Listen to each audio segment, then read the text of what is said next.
Well, hi everyone. I'm gonna do my best to maybe share some stuff you guys haven't heard before.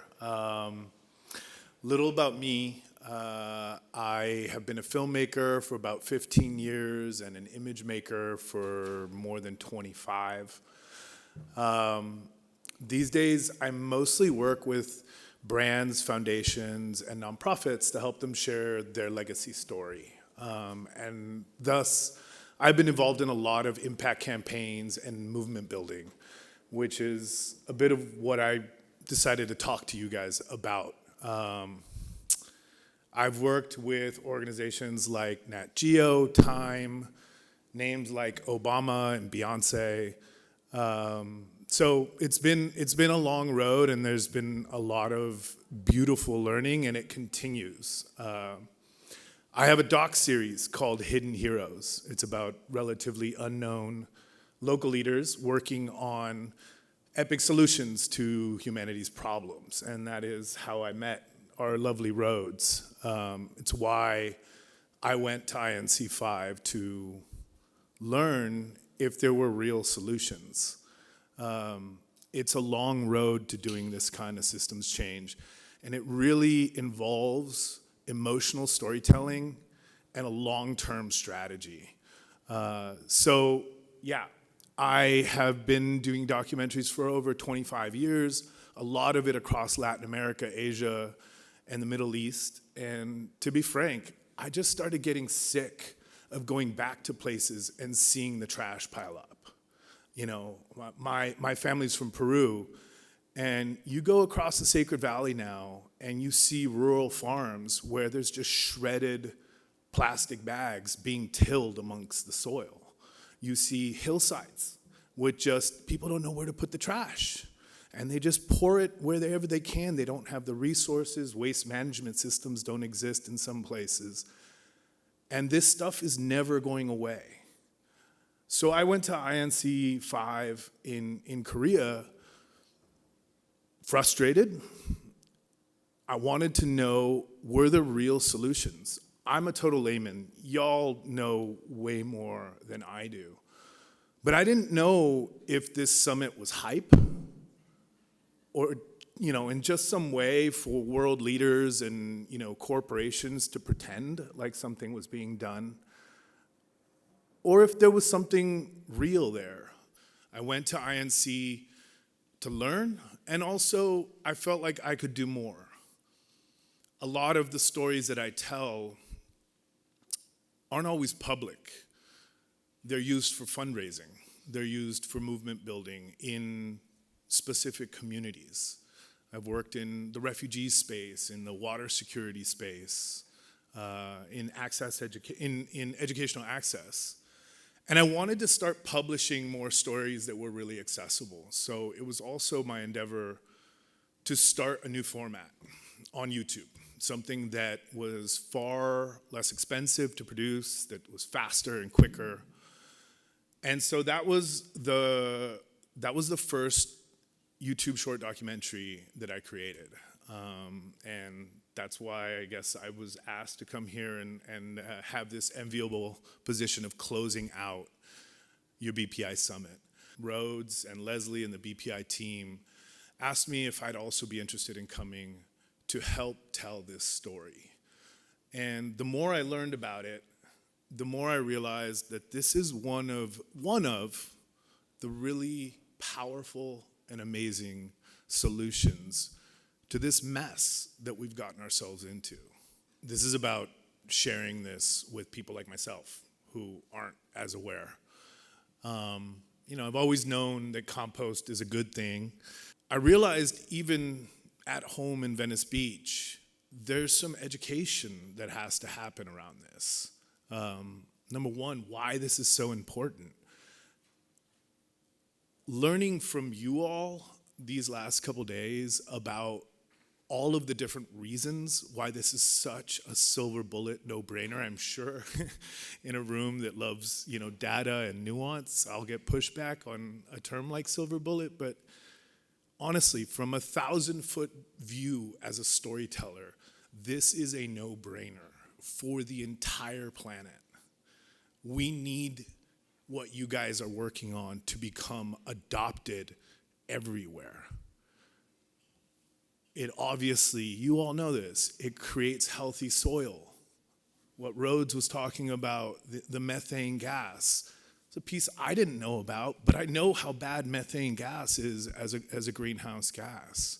The plastic mitigation. I think Suzanne was talking about statistics. That is one of the top priority concerns around the planet. So there are so many reasons, health, community building, for this to become real.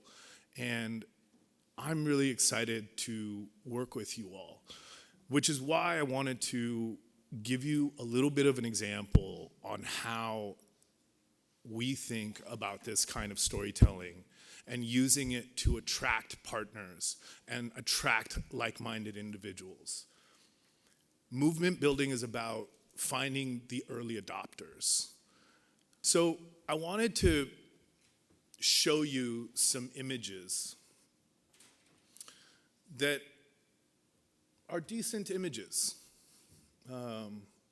nice photography, and show you a little bit about how imagery plus story starts to really change and create meaning.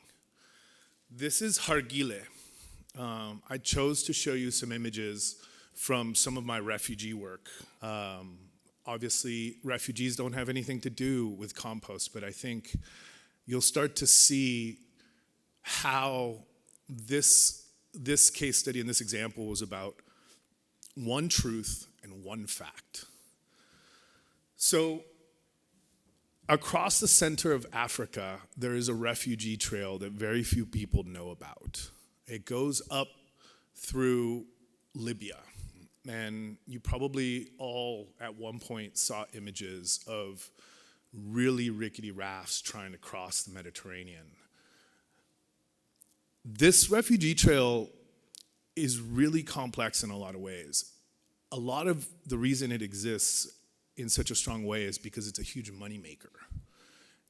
It's completely owned by armed groups and mafia. It's hard to tell exactly what mafia, but a lot of the money has been traced back to Eastern Europe, Russia, the Middle East, and other parts of Africa. And they have salespeople who are in communities across the Horn of Africa who recruit people and tell them, we'll get you there in 2 weeks. You better go now because Europe is closing their borders. The reality of that journey is very different. Libya is obviously a failed state, and southern Libya is completely controlled by armed groups. Hargile is one of the survivors of the torture camps that exist there. These are, along this route, you're essentially sold from one armed group to another. And they do their best to extract whatever money they can from you. Hargile was live streamed while he was being tortured to his family back home. Sorry. He's a good dude.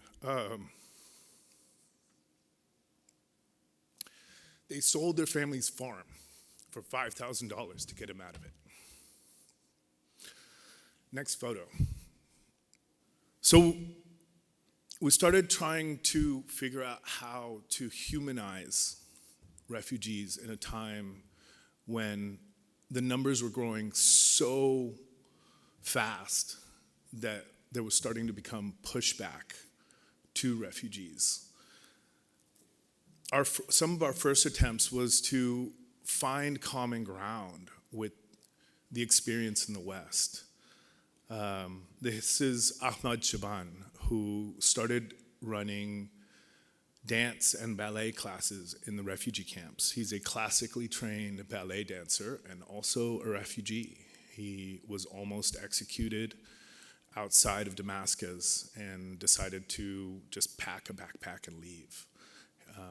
He shared that he's super frustrated that while his people and culture are really beautiful, his passport isn't worth the paper it's printed on.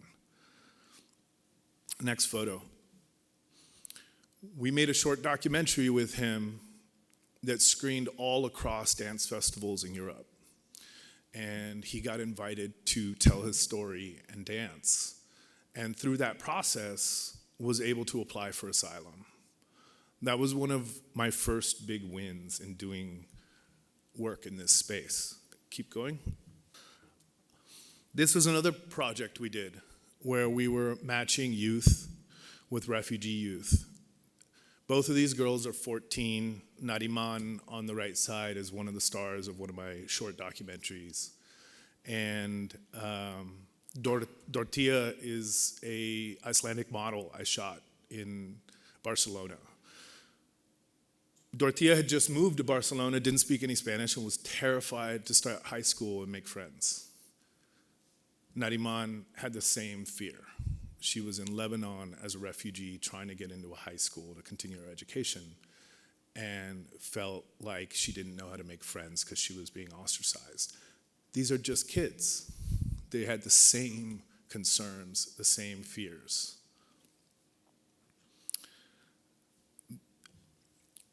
Rana is one of the most magical little girls you'll ever meet. She learned that I have shot fashion for a long time, that I'd shot Beyonce, and decided that the world needed to know that these girls have style too. She recruited her friends and her brother to be my assistant and wanted to do portraits and a fashion show to show the world that not all refugees are dirty and drowning and starving. A lot of these communities come from middle-class Syria. They cook incredibly. They're the cleanest refugee tents you've ever seen in your life. And they will give you the clothes off their back. They have no food in their homes, but they'll make magic with stale pita bread and some za'atar. This led us to realizing that our core demographic in humanizing these refugees would be communities, families, parents, grandparents, people who were already emotionally intelligent, already connected with the value of family and empathy. And we stumbled across a fact that I am so embarrassed at the time I didn't know. I study global problems and their solutions. And at the time, I did not know that 50% of refugees are children. It floored me. And I figured that if I didn't know, a lot of people didn't know. It became the core fact in everything we did for the next 4 years. Through these early stories, we raised the money to do a doc-series that screened at the Cannes International Film Festival. We were able to partner with the UN and screen across refugee camps all over the world that they operate. And we were able to continuously raise the money to keep going, to keep telling these stories, to keep building momentum.